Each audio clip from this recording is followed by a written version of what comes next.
Hi అండి, నమస్తే. నేను మీ రాజీ బంగారు. ఈరోజు మన వీడియోలో చికెన్ లివర్ అండ్ కందనకాయల కర్రీ చేయబోతున్నాను. ఇది చాలా టేస్టీగా ఉంటుంది. దీన్ని ఎంతో టేస్టీగా ఏ విధంగా ప్రిపేర్ చేసుకోవాలో ఒకసారి మనం వీడియో చూసేద్దాం పదండి. ఫస్ట్ అయితే నేను 1/2 kg వరకు లివర్ అండ్ కందనకాయలు తీసుకున్నాను. దాంట్లో సాల్ట్, కారం, అదేవిధంగా ధనియాల పౌడరు, దాంతోపాటు తగినంత పసుపు, అదేవిధంగా అల్లం వెల్లుల్లి పేస్ట్ని యాడ్ చేసుకొని ఒకసారి మనం దీన్ని మ్యారినేట్ చేసుకొని ఒక 10 minutes 15 minutes పక్కన పెట్టేసుకుందామండి. ఇప్పుడు మనము రెండు ఆనియన్స్ నేను కాల్చుకొని పక్కన పెట్టుకున్నాను. దీని తొక్కంతా నీట్గా తీసేసుకోవాలండి. దీన్ని శుభ్రంగా తీసుకొని ఒక ప్లేట్లో వేసుకున్నాను. దాంట్లో పచ్చిమిర్చిలని అదేవిధంగా టమాటాలను కూడా యాడ్ చేసుకోవాలి. వీటిని నేను ఈ విధంగా కట్ చేసుకున్నాను. మనము మిక్సీలో వేసుకోవాలండి. వీటిని కొంచెం మనకి పేస్ట్ లాగా రావాలి, అందుకే నేను మిక్సీలో వేసుకుంటున్నాను. ఈ విధంగా చేస్తే చాలా బాగుంటుందండి. చాలా గ్రేవీగా ఉంటుంది కర్రీ కూడా. ఇట్లా ఫైన్ పేస్ట్ లాగా ఉంటే మనకి సరిపోతుంది. ఇప్పుడు నేను స్టవ్ పైన ప్యాన్ పెట్టుకున్నాను. అందులో దాల్చిన చెక్క, లవంగాలు, ఇలాచీలని యాడ్ చేసుకొని ఒకసారి మనం దీన్ని గరిటెతోటి కలుపుకోవాలి. దాంతోపాటు ఇందాక పేస్ట్ చేసుకున్న ఈ ఫైన్ పేస్ట్ని కూడా యాడ్ చేసుకొని ఇది కొంచెం బాగా కలుపుకోవాలండి.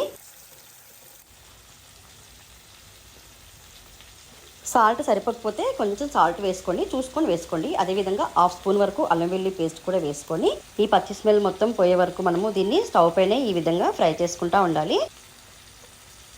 ఒక 10 minutes మనము మూత పెట్టేసుకొని చూసేద్దామండి, ఎందుకంటే తొందరగా మగ్గిపోతుంది కదా, అందుకే ఒకసారి ఓపెన్ చేసి చూద్దాము. ఆల్రెడీ బాగా మగ్గిపోయిందండి. ఇప్పుడు ఇందులో మనము ఈ కాజాలు, కందనకాయలను కూడా యాడ్ చేసుకొని దీన్ని కూడా ఒకసారి బాగా కలుపుకోవాలి.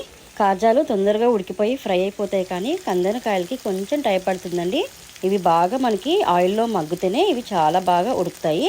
అవి బాగా ఉడికే వరకు మనము వీటిని ఫ్రై చేసుకొని ఒకసారి మనం మూత పెట్టేసుకొని తర్వాత ఓపెన్ చేసి చూద్దామండి. ఆల్మోస్ట్ ఉడికిపోయాయండి.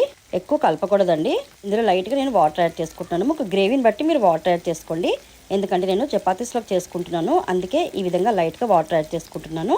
మీకు కొంచెం గ్రేవీ కావాలంటే కొంచెం వాటర్ క్వాంటిటీ అనేది పెంచుకోండి. మన కర్రీ కూడా రెడీ అయిపోతుంది.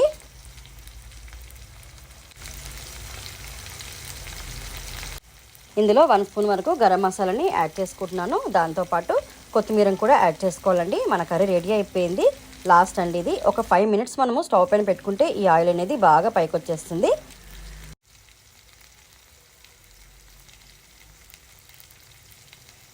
కర్రీ కూడా రెడీ అయిపోయింది. దీన్ని మనము వేడివేడిగా తింటేనే చాలా బాగుంటుందండి. చపాతీస్లో కానీ రైస్లో కానీ సూపర్ టేస్టీగా ఉంటుంది.